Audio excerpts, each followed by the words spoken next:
Should you add this royal palace to your bucket list? I'll tell you the good and bad about this Habsburg palace near Vienna. Bonjour. I'm starting my day aboard Croisière Europe's MS Vivaldi, docked in Vienna. First up, we all need water, right?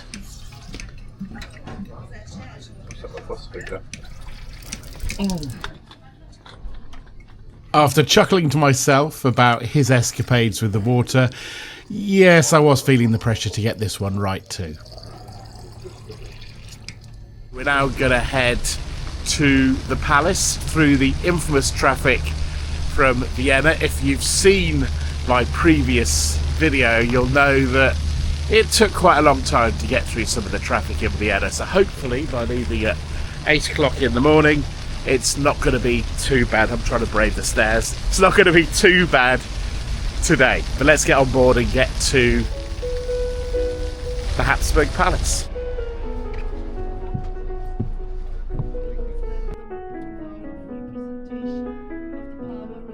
Where all the river cruise ships are docked is quite away from town. It's about a 25 to 30 minute bus journey into the centre of the city.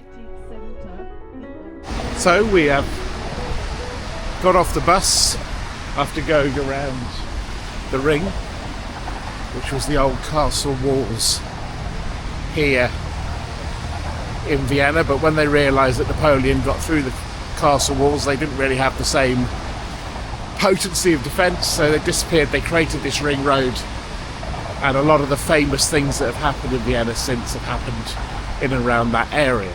Also, when you look back at the buildings on that ring, the really interesting thing about them is that every single building was just owned by one family. Now it looks like an apartment block, but it was owned by one family. They were the nouveau riche, the new rich. We're off for a short walk around Vienna, about a kilometre or so. Then we'll get back on the bus and then we'll head to the palace. One of the things that you'll think a little odd maybe if you come to Vienna is how grand it is as a city. It's what, about 2 million people in a population of 9 million or so. For Austria, we have to remember, as we're going to see with the palace, this used to be very much the heart of a huge empire. So what we're coming up to in the heart of Vienna is its cathedral.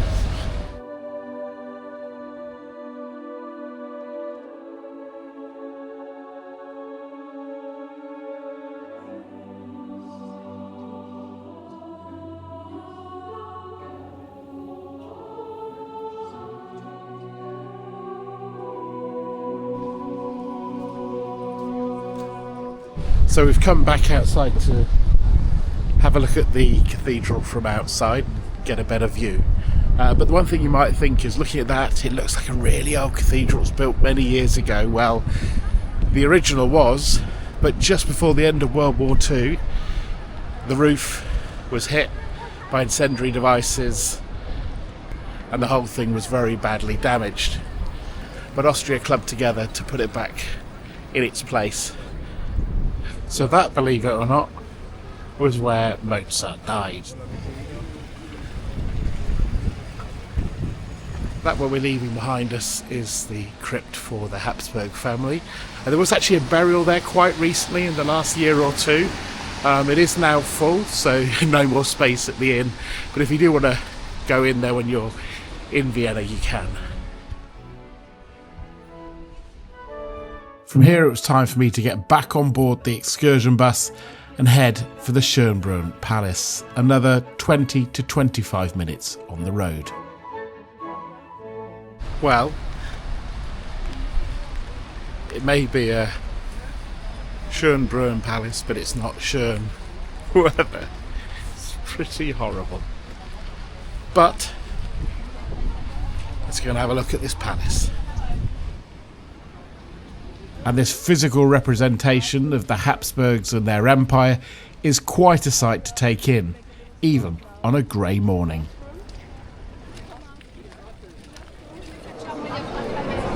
First thing to say is you will not be in the palace on your own. As you can see, I am in high season. As you can see, it's pretty busy.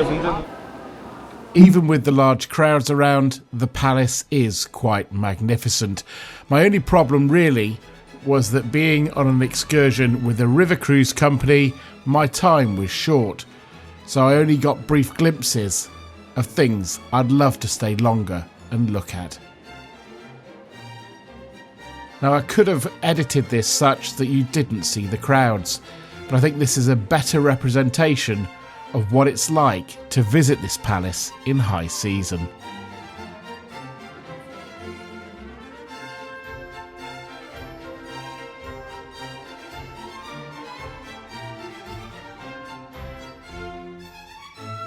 And this was a first, seeing somebody cleaning while you're taking in the bed of Napoleon's son.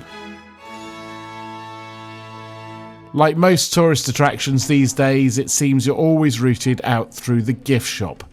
Not my idea of fun, and so almost as quickly as this speeded up film, I got out as soon as possible.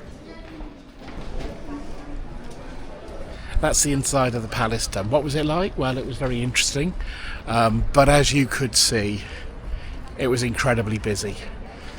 And people stand when you want to move, and I'm sure they would say the same of me. I'm standing taking a photo when they want to move. So if you can, try and come at a quieter time of year, and I think you'll get much more out of it, because I'm here in July and it's super busy.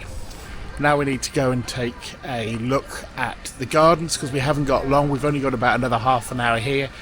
If you're not subscribed to the channel, you won't know that this video is part of a cruise up the Danube from Vienna all the way to the Black Sea. So to not miss out on those videos, do hit subscribe. But worry not, we're off to see the gardens. And I'll let you have a final thought of what I made of this palace.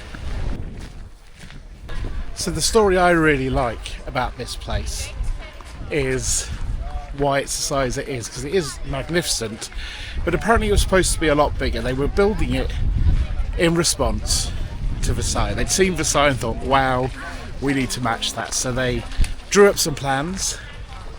They went to the head of finance and he took a look at them and he went, we could do about a quarter of it. So what you see now is about a quarter of the size of the buildings that were originally planned, but the actual grounds, they're huge. Apparently they're about the same size as Monaco. To get the best view of the gardens, well, one of the places is up these steps. Watch out for the nuns. They're certainly enjoying taking in the scenery too. So the other thing I haven't mentioned so far is why this palace is called Schönbrunn, which is apparently one of the former Habsburg monarchs was out in this area, which was a wood of forest at the time, hunting, and he got a bit cut off from people and he needed some water, and he found this fountain of water.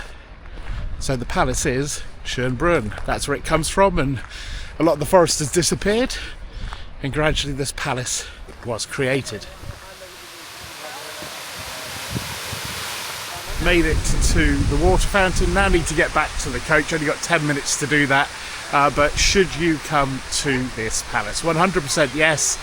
But as ever with any tourist attraction, try and pick your time, because if you come here like I have when it's very busy, when you're inside the house you can fight for space. But all in all, this is definitely somewhere you need to add to your bucket list.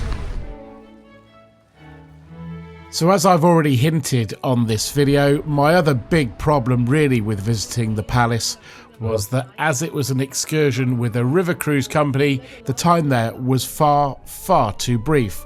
I get that we had to get back on board the boat and leave, so my suggestion would be to come to Vienna a day early before your departure and then go and visit the palace in your own time and make sure you have time to enjoy it. But as for this day, I had to be back on board the boat because we were heading for Bratislava, which you'll see on the next video. So don't miss out, hit subscribe